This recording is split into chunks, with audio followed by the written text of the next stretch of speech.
CUT 2025 से related अभी भी आपके बहुत सारे डाउट्स बचे हैं। सबसे पहला, भैया कंपटीशन कितना होता है? आपको ऑनलाइन देखने को मिलेगा 10 लाख, 15 लाख, 17 लाख बच्चे इसमें टारगेट कर रहे हैं, बट एक्चुअल में मैं बताऊं ना, मुश्किल से मुश्किल 20-25 हजार का कंपटीशन है। ये इंपॉर्टेंट डेटा इस वीडियो में आपको जानने को मिलेगा। सेकेंडली, एनटीए आपका टाइम वेस्ट करेगा, कैसे ये आपको मैं बताऊंगा। इसी के साथ साथ डिफिकल्टी लेवल 22 में कैसा था, 23 में कैसा था, 24 में कैसा था और 25 में क्या हो सकता है, ये इस वीडियो में आपको जानने को मिलेगा। और आज इस वीडियो में मैं आपका सब्जेक्ट कॉम्बिनेशन भी बनवा दूंगा और आपका एग्जाम कब होने वाला है इसकी एक्सपेक्टेड डेट भी बता दूंगा। बहुत इंपॉर्टेंट वीडियो है, एंड तक जरूर देखिएगा, चाहे 2x पर आप देख लें। नाउ सबसे पहला एक इंपॉर्टेंट फैक्ट आप जान लीजिए, सीयूईटी एक लौता ऐसा एग्जामिनेशन है जिसके थ्रू आपको किसी 1, 2 या 3 या 4 नहीं बल्कि 300 से भी ज्यादा यूनिवर्सिटीज में एडमिशन मिल सकता है। सीयूईटी के थ्रू आप 100 से भी ज्यादा कोर्सेज के लिए एलिजिबल हो सकते हैं। सेकेंडली गाइस, आपको हर जगह देखने को मिलेगा कि यार जेई से भी ज्यादा बच्चे तो सीयूटी में बैठते हैं। 10 लाख, 15 लाख, 17 लाख तक का हमें क्राउड सीयूटी में देखने को मिलता है। बट ऑनेस्टली मैं बताऊं ना गाइस, तो ये इतना बड़ा क्राउड में से आधे से ज्यादा वो क्राउड है जो मेनली जेई को टारगेट करता है, नीट को टारगेट करता है, लेकिन सीयूईटी को एज अ बैकअप के फॉर्म में लेके चलता है। इसी तरीके से एक और चीज मैं बोलूंगा, बहुत सारे इसके अंदर ऐसे बच्चे हैं जो नॉन सीरियस की कैटेगरी में रहते हैं, क्योंकि उन्होंने आज तक कोई भी एंट्रेंस एग्जाम की तैयारी नहीं करी। जेई नीट के बच्चों को तो एंट्रेंस एग्जाम देने हैं, कई एंट्रेंस एग्जाम देने हैं, लेकिन हमारे ह्यूमैनिटीज और कॉमर्स के अंदर ऐसे एंट्रेंस एग्जामिनेशन अभी नहीं होते। आगे चल के तो खैर कॉम्पिटेटिव एग्जाम्स होते हैं जॉब के लिए, जैसे सीए होता है या फिर आपका यूपीएससी होता है, कैट एग्जामिनेशन होता है, बट वो फिर ग्रेजुएशन लेवल में होता है फॉर आईआईएम। बट अभी स्कूल लेवल पे ह्यूमैनिटीज एंड कॉमर्स के बच्चे कोई ऐसे कॉम्पिटेटिव एग्जाम की तैयारी नहीं करते, तो उन्हें कॉम्पिटेटिव एग्जाम की तैयारी कैसे करनी है इसका कोई एक्सपीरियंस नहीं होता। सीयूटी एग्जामिनेशन को सीरियसली बिल्कुल नहीं लेते, आराम से मौज मस्ती में अक्टूबर, नवंबर, दिसंबर, जनवरी, फरवरी, मार्च गुजार देंगे और अप्रैल के महीने में पढ़ाई करेंगे, जब उनको यह पता चलेगा कि यार मुझे 12वीं का सिलेबस पढ़ना है, रिवाइज करना है, डिलीटेड सिलेबस पढ़ना है, रिवाइज करना है, इंग्लिश का इतना बड़ा सिलेबस कवर करना है, जीडी का सिलेबस करना है, और उससे भी ज्यादा इंपॉर्टेंट बहुत सारे मॉक टेस्ट देने हैं और previous year question paper solve करने हैं। इतनी सारी चीजें 30 से 45 दिन के अंदर नहीं हो सकती, अभी से ही स्टार्ट करना पड़ेगा। और आप लोग भी जो मुझे अभी देख रहे हैं, कई स्टूडेंट सीयूटी को फॉर ग्रांटेड लेंगे, तो ये बिल्कुल जेन्युइन चीज है गाइस कि सीयूटी के अंदर बहुत ही कम सीरियस बच्चे आपको देखने को मिलेंगे और आपका एक्चुअल कंपटीशन सिर्फ 20 से 25 हजार सीरियस स्टूडेंट से होता है ना। उसके बाद ये चीज भी आप जान लीजिए कि सीयूटी के अंदर 3 सेक्शंस होते हैं। सबसे पहला सेक्शन होता है लैंग्वेज का, मतलब एक जगह लैंग्वेज का टेस्ट आपको देना पड़ेगा। सेकंड सेक्शन हमारा डोमेन्स का होता है और थर्ड सेक्शन हमारा होता है जनरल टेस्ट का। नाउ एक चीज आप ये जान लीजिए कि जो लैंग्वेज है और आपका जीटी है, इसका सिलेबस प्रॉपरली डिफाइंड नहीं है कि यार ये पूरे चैप्टर्स आपके आएंगे। बस खुलेआम ये लिख दिया है कि वर्बल एबिलिटी आएगा, लॉजिकल रीजनिंग आएगा, करंट अफेयर्स आएगा, ग्रामर आएगा। बट ग्रामर में कितनी चीजें हैं, वर्बल एबिलिटी में कितनी चीजें हैं, ये कौन बताएगा? क्या क्या पढ़ना पड़ेगा इन सब में से? तो ये चीजें हमें पता चलती हैं पीवाईक्यूज को एनालाइज करके। सो टेंशन मत लीजिए, मैंने 2022, 2023, 2024 ये तीनों साल के प्रीवियस ईयर क्वेश्चन पेपर्स को एनालाइज करके इनका सिलेबस डिकोड कर दिया है और इन दोनों की सिलेबस से रिलेटेड एक डिटेल वीडियो मेरी कुछ ही दिनों में आने वाली है, सेपरेटली आएगी इंग्लिश के लिए, जीटी के लिए, जिसमें मैं आपको पीवाईक्यूज भी दिखाऊंगा, सॉल्व करके दिखाऊंगा और सिलेबस भी एक्सप्लेन कर दूंगा, जो आप एक पेपर पे नोट डाउन कर लेंगे, कहीं चिपका लेंगे एंड देन उस हिसाब से अपनी पढ़ाई शुरू कर देंगे। तो ये जो डिकोडिंग वाली वीडियो है 2 से 3 दिन के अंदर रिलीज हो जाएगी, तो चैनल को सब्सक्राइब करके रखिएगा, बेल आइकन ऑल पे कर लीजिएगा सो दैट जब ये वीडियो रिलीज हो आपको पता चल जाए ना। उसके बाद अब हम बात करते हैं थोड़ा सा डिफिकल्टी लेवल के बारे में। नाउ ऑनेस्टली गाइस, ये जो ग्राफ है डिफिकल्टी लेवल का, ये हमें ऊपर जाता हुआ ही दिख रहा है। 2022 की अगर मैं बात करूं तो 2022 में इंग्लिश के अंदर ग्रामेटिकल पोर्शन नहीं था, लेकिन 2023 में ग्रामेटिकल पोर्शन आया एक अच्छे लेवल पे, बिल्कुल बच्चों वाला लेवल नहीं था, मॉडरेट लेवल में बोलूंगा, तो मतलब पढ़ना पड़ेगा ग्रामर। इसके बाद 2023 के पेपर में यह भी देखने को मिला कि एनालिटिकल क्वेश्चंस थे, ऐसे क्वेश्चंस हमें देखने को नहीं मिले कि यार एनसीईआरटी पढ़ रखी है, रट रखी है तो एकदम सॉल्व हो जाएगा। आपको एनसीईआरटी को रटना नहीं है, अंडरस्टैंड करना है, कॉन्सेप्चुअल क्लैरिटी पे ध्यान देना है, दैट्स इट। अब सीयूटी के लिए कोई भी चीज को ना रट्टाफिकेशन मत करो कि अच्छा इस पर्टिकुलर चीज की डेफिनेशन ये है तो डेफिनेशन रटने लगे। रटना नहीं है, वो टॉपिक क्या है, कैसे काम करता है, प्रोसेस क्या है, डेरिवेशन क्या है, मेनली चीजों को समझना है, दैट्स इट। सीयूटी में अगर आपके कॉन्सेप्ट क्लियर है, अंडरस्टैंडिंग अच्छी है, आप क्लियर कर लेंगे। अदरवाइज ये एनालिटिकल क्वेश्चन सॉल्व करना आपके लिए डिफिकल्ट होगा। और ऊपर से 2024 में अब ओएमआर पर आपका एग्जाम होगा और ओएमआर पे मार्किंग एक बार आप करके देखिएगा, मॉक प्रैक्टिस करिएगा, दिखेगा कि यार ओएमआर में भी मार्किंग थोड़ा टाइम लेती है, कभी कभी थोड़ा डिफिकल्ट होता है, बिकॉज हमें ओएमआर पे अपने आंसर मार्क करने की आदत होती नहीं है। तो ये तीन चीजें समझ के लग रहा है कि आपका डिफिकल्टी लेवल धीरे धीरे बढ़ रहा है और 2025 में भी यही कुछ लेवल रहेगा। एनालिटिकल क्वेश्चन से ज्यादा आते हुए दिख रहे हैं। ऑल्सो गाइस, हमारी रिव्यू सीरीज इस समय पर चल रही है जहां मैं बहुत सारी अलग अलग पब्लिकेशन के बुक रिव्यूज करने वाला हूं। ओसवाल बुक्स ने सीयूटी 2025 के लिए कुछ और न्यू क्वेश्चन बैंक्स रिलीज किए हैं, उनको मैं रिव्यू करता हूं। आगे चल के और भी कई पब्लिकेशंस के मैं रिव्यू करूंगा, जिसमें अगर पॉजिटिव हुआ तो पॉजिटिव बताऊंगा, क्रिटिसिज्म हुआ तो क्रिटिसिज्म भी दूंगा। सो आप में से बहुत सारे स्टूडेंट्स के क्वेश्चंस आते हैं कि भैया इंग्लिश की प्रैक्टिस के लिए हमें कौन सी किताब लेनी चाहिए।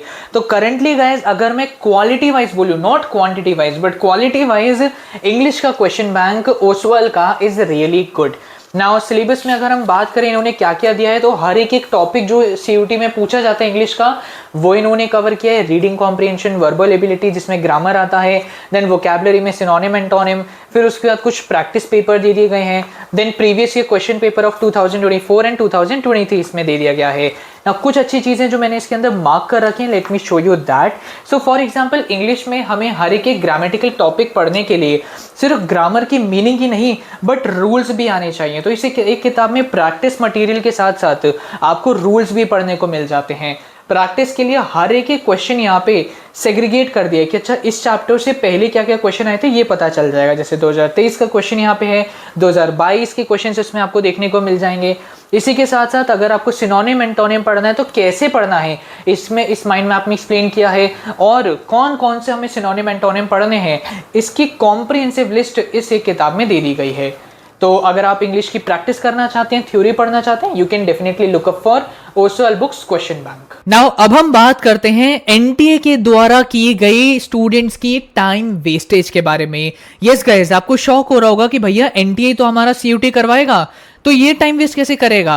गाइज, ये बहुत स्टूडेंट्स का टाइम वेस्ट किया था। पिछले साल आप जाके देखिए 2024 की वीडियोस, बच्चे वहां कंप्लेन कर रहे हैं कि हर 10 मिनट में एग्जामिनर आ रहा है, बोल रहे हैं यहाँ पे साइन करो, अपने ओएमआर पे ये लिखो और आप अपने क्वेश्चन पेपर पे ये लिखिए। ऊपर से स्टूडेंट्स को ये भी देखने को मिला कि उनके ओएमआर पे शुरुआत में नेम लिखना होता है, तो नेम में जब आप अपना नाम लिखेंगे, जैसे खुशांक में अपना नाम लिखूंगा तो नीचे बबल्स भी वो मार्क करने होते हैं जब ओएमआर मिलती है। तो ये काम करने के लिए मेनली एक्स्ट्रा टाइम दिया जाता है कि 45 मिनट का तो एग्जामिनेशन है, 5 या 10 मिनट ये एक्स्ट्रा काम करने के लिए दिए जाते हैं, जो कई सीयूटी सेंटर्स पे दिए गए, कई सेंटर्स पे नहीं दिए गए। तो बच्चों का ये टाइम फिल करने में चला गया, साइनिंग वाइनिंग फॉर्मेलिटीज में टाइम चला गया। तो मेनली एग्जामिनेशन जो 45 मिनट का उनका होता है वो उनके लिए आधे घंटे का बन गया, या अगर 60 मिनट का एग्जामिनेशन है तो वो उनके लिए 40 मिनट का बन गया। इतना भारी टाइम वेस्ट हुआ।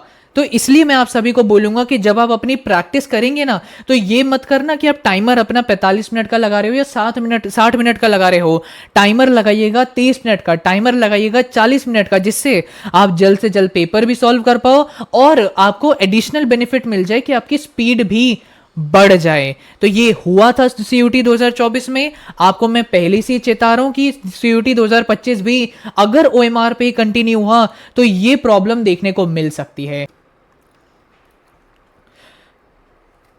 नाउ एक चीज और मैं आपको बताना चाहूंगा गाइज, आप में से बहुत स्टूडेंट्स ये बोलते हैं कि भैया हम आपके वीडियोस का इंतजार करते हैं जिससे हमारे डाउट्स आंसर हो सके। सबसे पहली चीज, आप गाइज कभी भी आपके मन में डाउट आता है ना, आप मेरी किसी भी वीडियो के कमेंट सेक्शन में अपना डाउट पोस्ट कर दिया कीजिए। मैं अपना यूट्यूब स्टूडियो ओपन करता हूँ, कॉमेंट्स में जाता हूँ तो मुझे आपका कॉमेंट टॉप पर दिख जाता है। तो ये मत सोचा कीजिए कि अगर मैं 2 हफ्ते पुरानी वीडियो में कॉमेंट करूंगा तो भैया देखेंगे नहीं देखेंगे, मुझे आपके डाउट्स दिख जाते हैं। सेकेंडली, आप जिन भी टॉपिक पर वीडियो चाहते हैं, मेरी वीडियोज के कमेंट्स में मुझे बता दिया कीजिए, जिससे मैं देख सकूं कि अच्छा ज़्यादातर स्टूडेंट्स को ये टॉपिक पे वीडियो चाहिए तो मैं उन पे बना सकूं। ऑल्सो कई स्टूडेंट्स ने बोले कि भैया इंग्लिश का सिलेबस, जीटी का सिलेबस, इंग्लिश की स्ट्रैटेजी, जीटी की स्ट्रैटेजी, इन पर वीडियो बनाओ। तो मैं एक ही वीडियो में इन चीज़ों के बारे में बता दूंगा। बाकी और भी कोई टॉपिक पे वीडियो चाहिए आप मुझे बता दीजिएगा कॉमेंट सेक्शन में, I will create a video for you. Also guys एक इंपॉर्टेंट क्वेश्चन कि भैया हमें अपना सब्जेक्ट कॉम्बिनेशन कैसे बनाना चाहिए, पूरा मैं आपको प्रोसेस बता रहा हूं, ये अभी के अभी बैठ के कर लीजिए। आप पहले ना एक ब्लैंक शीट लीजिए और उस पे ये लिखिए यूनिवर्सिटी टॉप पे, और नीचे नेम करना स्टार्ट करिए कि यार मुझे डीयू में जाना है, मुझे बीएचयू में जाना है, मुझे एयू में एडमिशन लेना है, मुझे जेएमआई में एडमिशन लेना है। इस तरीके से आप अपनी यूनिवर्सिटीज की एक लिस्ट बनाइए। इसी तरीके से एक ब्लैंक कागज लीजिए, उसमें ये लिखिए कि मुझे इस यूनिवर्सिटी जैसे डीयू में कौन कौन से कोर्सेज में जाना है, बीएचयू में मुझे कौन कौन से कोर्सेज परस्यू करने हैं, एयू में मुझे कौन कौन से कोर्सेज में जाना है, जेएमआई में मुझे कौन कौन से कोर्सेज में जाना है। तो इस तरीके से अपनी यूनिवर्सिटी और कोर्सेज की लिस्ट बनाना स्टार्ट करिए। फिर आप सीधा चले जाइए एनटीए सीयूटी यूजी 2024 की वेबसाइट पे। गूगल पे जाके जब आप बस ये लिख देंगे ना एनटीए सीयूटी यूजी 2024 से, तो वहां पर जो सबसे पहली वेबसाइट आएगी उस पर क्लिक करिएगा और फिर आप अपना सब्जेक्ट कॉम्बिनेशन बना सकते हैं। कैसे बना सकते हैं ये मैं बता देता हूं। सिंपली आपने ये चीज अपने गूगल पे सर्च करी, ये एक वेबसाइट खुलेगी, यहाँ पे आप यूनिवर्सिटीज पे चले जाइए। यूनिवर्सिटीज पे क्लिक करेंगे तो यहाँ पर जो जो यूनिवर्सिटी सीयूटी में अप्लाई कर रखी हैं वो आपको दिख जाएंगी। सर्च यूनिवर्सिटी पे जो यूनिवर्सिटी में आप अप्लाई करना चाहते हैं यहाँ लिख दीजिए। जैसे सर्च यूनिवर्सिटी में मैंने लिख दिया दिल्ली यूनिवर्सिटी, एंटर मारा तो मुझे यहाँ पर अब दिल्ली यूनिवर्सिटी के द्वारा कौन कौन से कोर्सेज ऑफर करे जाते हैं ये पता चल गया, और इस कोर्स में अप्लाई करने के लिए मुझे कौन कौन से सब्जेक्ट्स के एग्जामिनेशन देने पड़ेंगे ये यहाँ मिल गए। जैसे अगर मैं बीएससी ऑनर्स एंथ्रोपोलॉजी में अप्लाई करना चाहता हूँ तो मुझे फिजिक्स का एग्जाम देना है, केमिस्ट्री का एग्जाम देना है, बायो का एग्जाम देना है और कोई भी एक लैंग्वेज का एग्जाम देना है। इसका मतलब कि मैथ्स का एग्जामिनेशन नहीं देना। ये गलती मत करना कि फिर ऐसे कोर्स में अगर जाना चाहते हो तो मैथ का एग्जाम दे रहे हो। कई बच्चे गलती करते हैं कि उनके लिए जनरल टेस्ट एग्जामिनेशन देना जरूरी नहीं होता, बट स्टिल वो सीयूटी में दे देते हैं और इसमें उनका बहुत टाइम जाया हो जाता है। तो पहले आराम माइंड से समय देके अपना एक बार सब्जेक्ट कॉम्बिनेशन बना लीजिए और कोई भी एक्स्ट्रा सब्जेक्ट आपको दिखे उसकी प्रिपरेशन नहीं करनी। जो सब्जेक्ट की रिक्वायरमेंट असल में है आपको उस यूनिवर्सिटी के कोर्स में एडमिशन पाने के लिए, बस वही सब्जेक्ट का एग्जामिनेशन दीजिएगा। एक्स्ट्रा सब्जेक्ट की प्रिपरेशन करने की जरूरत बिल्कुल नहीं है। नाउ आखिरी में आपका इंपॉर्टेंट डाउट कि भैया हमारा सीयूटी एग्जामिनेशन असल में कब हो रहा होगा, तो आपको मैं एक एग्जाम डेट एक्सपेक्टेड बता देता हूं। आप मान के चलिए सेकेंड वीक ऑफ मई से आपका सीयूटी एग्जामिनेशन होगा, मतलब 15 मई को आपका एग्जामिनेशन हो सकता है। It is highly expected. So this is kind of your exam date. बाकी और डिटेल वीडियो आगे आने वाली है, उसको जरूर देख लीजिएगा। सो बहुत सारी चीजें मैंने इस एक वीडियो में आपको बताई, आई होप आपको पसंद आई होगी। चैनल को अभी के अभी सब्सक्राइब कर लीजिए, लाइक करना मत भूलिएगा। मिलते हैं अपनी अगली वीडियो में, तब तक के लिए ऑल द वेरी बेस्ट।